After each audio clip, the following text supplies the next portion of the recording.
তোমাদের সবাইকে ভয় পাওয়াতে নিয়ে এসেছি কালাতান্ত্রিক।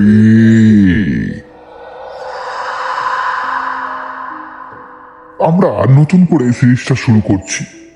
এই সিরিজের আজ প্রথম এপিসোড। ভয়েসে থাকবে দীপঙ্কর, তাই গল্পটা একটু মিস করো না কেউ। আশা করি গল্পটা তোমাদের খুবই ভালো লাগবে। তো চলো বেশি কথা না বলে গল্পটার দিকে এগিয়ে যায়।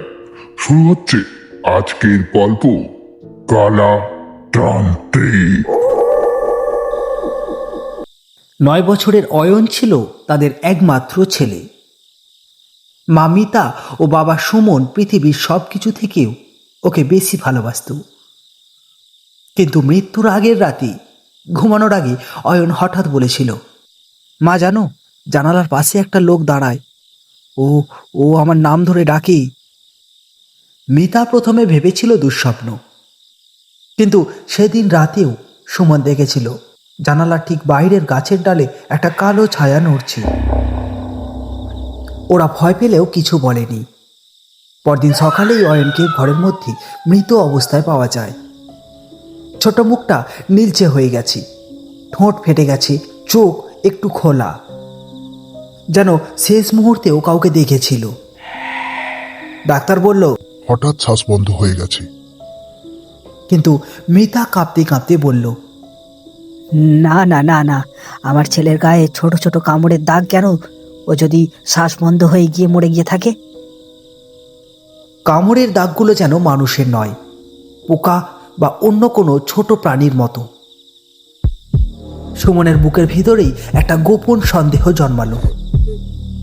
অয়নের মৃত্যুর পর মিতা একা ঘরে বসে কাঁদত, কিন্তু গভীর রাতে সে কাঁদতে কাঁদতেই বলে উঠত, আমার কারণেই ও মারা গেছে। তার কথা শুনে সুমন স্তব্ধ হয়ে যেত। এটা আবার কেমন কথা? একদিন রাতে সুমন দেখল মিতা বালিশ কামড়ে কাঁদছি। আমি না ছেলেকে জানালার পাশে যেতে দিলে ও বাঁচতো, এখনো বাঁচতো। সুমনের মনে হঠাৎ সেই ছায়ামূর্তি ফিরে এলো। সে ভাবল, মিতাকে কিছু লুকাচ্ছি, কিছু কি ঘটেছিল যেদিন অয়ন মারা যায়। মায়ের অপরাধবোধ আর বাবার সন্দেহ ধীরে ধীরে বাড়তে শুরু করেছে। অয়ন খুবই ছোট ছিল, তাই তাকে চিতায় না পুড়িয়ে কবর দিতে নিয়ে যাওয়া হলো। কফিন নামানোর আগেই হঠাৎ কফিনের ঢাকনাটা নিজে থেকেই কাঁপতে লাগলো। 1 বার 2 বার 3 বার, সবার হাত পা ঠান্ডা হয়ে আসলো। সুমন ছুটে গিয়ে কফিনের গায়ে কান লাগালো। ভেতর থেকে খুব ক্ষীণ শব্দ, হালকা আঁচড়, নখ দিয়ে জোরে ঘষার মতো শব্দ। মিতা চিৎকার করে উঠল, ও ও বেঁচে আছে, আমার ছেলে বেঁচে আছে। কিন্তু যখন কফিন খোলা হলো, অয়নের নিথর দেহই শুয়ে আছে, চোখ পুরো বন্ধ, শরীর ঠান্ডা। কিন্তু অদ্ভুত বিষয়, ছেলেকে আগের থেকে আরো শুকনো লাগছে, যেন কয়েক ঘন্টার মধ্যে দেহটা ভেতর থেকে শেষ হয়ে গেছে। সুমনের গলা শুকিয়ে গেল। হঠাৎ তার মাথায় সেই ছায়ামূর্তি আর অয়নের মৃত্যুর আগের কথাগুলো ঠক ঠক করে আঘাত করতে শুরু করলো। এবং ঠিক তখনই এক বৃদ্ধ আর এক বৃদ্ধকে বলে উঠল, দাদা, ওটা সাধারণ মৃত্যু না, ওই এলাকায় আগেও 2টা বাচ্চা এমন ঘটেছিল। লোকে বলে কালো ফকির তাদের ফিরিয়ে এনেছিল। এই কথাটা সুমনের ভিতর ছিন্ন ভিন্ন করে দিল। সে মনে করলো বহু বছর আগে শোনা একটা গল্প। এক তান্ত্রিক, কালা ফকির, যে মৃত বাচ্চাদের পুনরায় জীবিত করে ফিরিয়ে আনতে পারত। যেমন ভাবা তেমনই কাজ। অয়নের দাফনের পরদিন সন্ধ্যা। আকাশ খুব অদ্ভুতভাবে লালচি, যেন কেউ রং ঢেলে দিয়েছে। হাওয়া থমথমে, একটা পাতা পর্যন্ত নড়ছে না।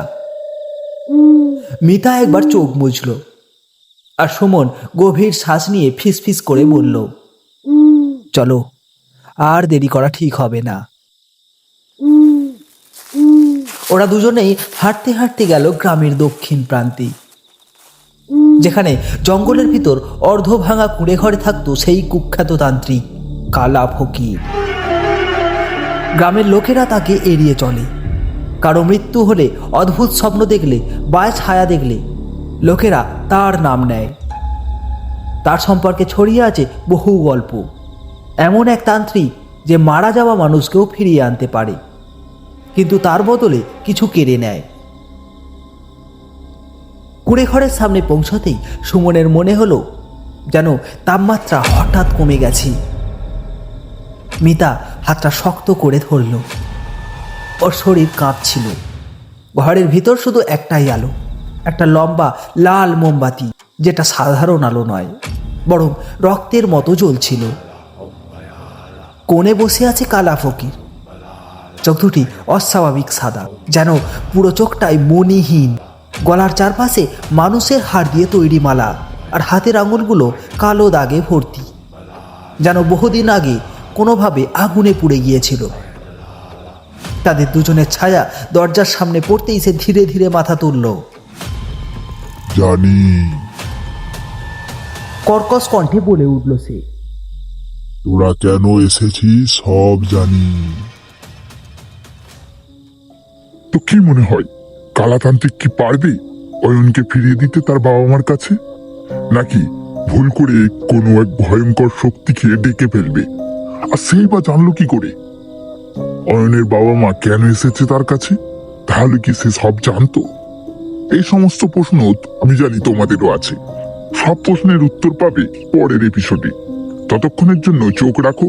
আর যারা যারা এখনো আমার চ্যানেলটাকে সাবস্ক্রাইব করোনি তারা অবশ্যই সাবস্ক্রাইব করে দাও। ভিডিও ভালো লাগলে অবশ্যই ভিডিওটাকে লাইক করে দেবে। আর পরের সপ্তাহে শনিবার রাত ঠিক 9টায় আমরা আসছি কালাতান্ত্রিকের দ্বিতীয় পর্ব নিয়ে। তো ততক্ষণের জন্য সবাই ভালো থাকো আর বেশি বেশি করে ভয় পেও।